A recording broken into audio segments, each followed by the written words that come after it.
In a small town, there was a boy named Ravi. Ravi loved learning English. Every morning, he practiced in front of the mirror.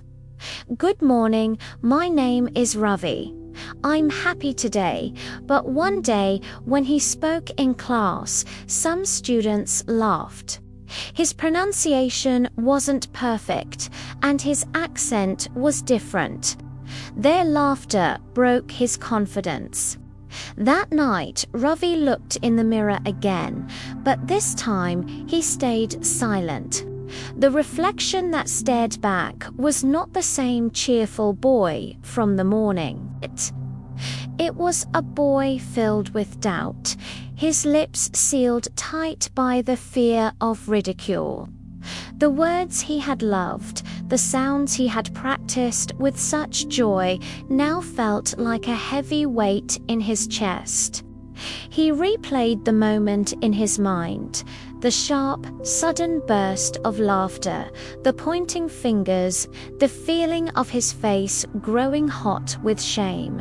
He had wanted so badly to share his thoughts, to connect with his classmates using this new language he was so passionate about. Now all he could hear was their mockery echoing in the quiet of his room.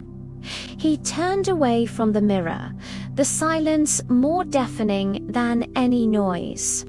The vibrant world of English that had once felt so welcoming now seemed like a locked door, and he had lost the key. The next day, Ravi's English teacher, Miss Clara, noticed his silence. She was a perceptive teacher, one who saw more than just the grades in her record book. She saw the spark in her students' eyes, and she noticed when that spark dimmed. During the lesson, she asked a question she knew Ravi could answer. She looked toward his desk, expecting his usual eager hand to shoot up. But Ravi stayed still, his gaze fixed on his textbook, his shoulders slumped. He seemed to be trying to make himself smaller, invisible. Miss Clara's gentle heart felt a pang of concern. She knew something was wrong. After class, as the other students hurried out into the sunshine, she walked over to his desk. She knelt down slightly to be at his level, her expression soft and questioning. She asked Ravi, "Why didn't you answer today?" He whispered, "They laugh when I speak. Miss, my English is not good." His voice was barely audible, a fragile thread of sound heavy with hurt. He couldn't bring himself to look at her, afraid that if he did, the tears he was holding back would finally fall. Miss Clara smiled kindly. It was not a smile of pity, but one of deep understanding and warmth. She placed a gentle hand on his shoulder, a small gesture of support that spoke volumes. She said, "Ravi, do you know why people laugh? Because they are afraid to try. When people see someone doing something, they are too scared to do themselves. Sometimes they react with laughter. It's not about you, Ravi. It's about their own fear. They are afraid of making mistakes, of sounding different, of being judged. So when they see your courage, it makes them uncomfortable. But you are learning. You are brave."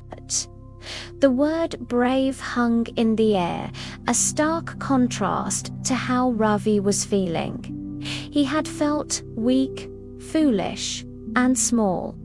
He had never once considered his attempts to speak English as an act of courage. Ravi looked up.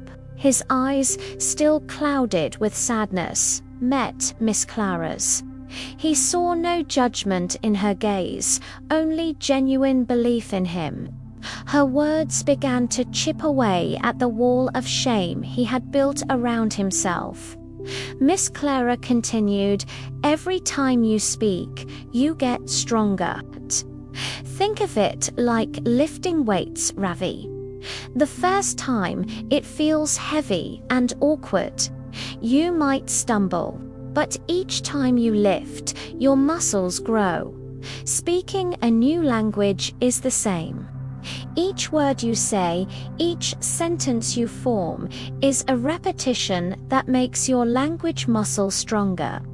It doesn't matter if the word comes out perfectly. What matters is that you tried. Don't speak to impress others. Speak to express yourself. Your thoughts, your ideas, your feelings, they are unique and important. English is just a tool to share them. Don't let the fear of what others think silence the wonderful things you have to say that night." Ravi practiced again. He stood before the same mirror, but something inside him had shifted. He remembered Miss Clara's words, "You are brave." He took a deep breath, not of resignation, but of resolution. This time, he didn't care about mistakes. He didn't strain for the perfect accent or the flawless pronunciation. Instead, he focused on the meaning, on the feeling behind the words. He spoke loudly, proudly, smiling at his reflection. "My name is Ravi," he said, his voice clearer than it had been in days. "I am learning. I am brave." He said it again, and then again, each time with more conviction. He practiced the phrases from his textbook. But this time, he added his own thoughts, his own simple stories. He stumbled over some words, mispronounced others, but he didn't stop. For the first time, the boy in the mirror wasn't a student being judged, but a person with a voice. Weeks passed, his English improved. With his newfound perspective, Ravi's practice sessions became joyful again. He spoke in class, not with trepidation, but with a quiet confidence. When a classmate snickered once or twice, he simply remembered Miss Clara's words and kept going. He knew their laughter was not a measure of his worth. His steady progress did not go unnoticed. He started participating more, asking questions, and even helping other students who were struggling. His vocabulary expanded, his sentences flowed more smoothly, and most importantly, the fear that had once paralyzed him began to fade into the background. One day, his class had a speaking competition. The theme was announced: "Believe in yourself."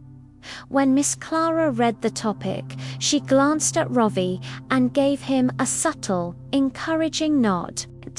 A few months ago, the thought of speaking in front of the entire class would have terrified him, but now he felt a different kind of feeling, nervous excitement. He knew what he wanted to say, he had lived it. He walked to the stage, took a deep breath, and said. The room was quiet, all eyes on him. He felt a familiar flutter of nerves, but this time he welcomed it. It was a sign that he was doing something that mattered. He looked out at his classmates, not as judges, but as people, each with their own fears and dreams. My English may not be perfect, but my confidence is stronger than my fear. The words came from his heart, simple and true. He didn't need a complicated speech. His story was his message. He spoke about his love for learning, the sting of being laughed at, and the teacher who taught him that true bravery isn't about being flawless, but about trying despite the fear of imperfection. He spoke about expressing himself, not to impress anyone, but to share a piece of who he was. The class went silent. Then everyone clapped. It wasn't just polite applause, it was a wave of genuine respect. The students who had once laughed now looked at him with admiration. They weren't just clapping for his improved English. They were clapping for his courage, for his honesty, for the powerful lesson he had just shared with all of them. In that moment, Ravi understood that his voice, with all its imperfections, had the power to connect, to inspire, and to change things. Maybe you're like Ravi, maybe you're learning something new, and you feel that same knot of fear in your stomach. Maybe people have laughed at your English, your accent, your mistakes. Perhaps they've criticized your art, your ideas, or your dreams.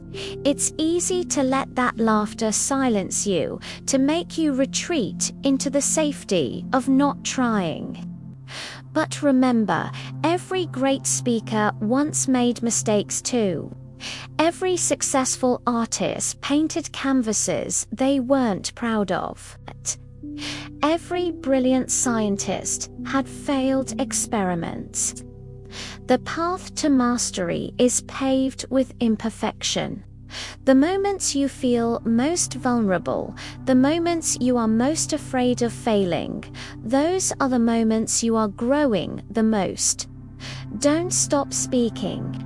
Don't hide your voice. Because your voice matters.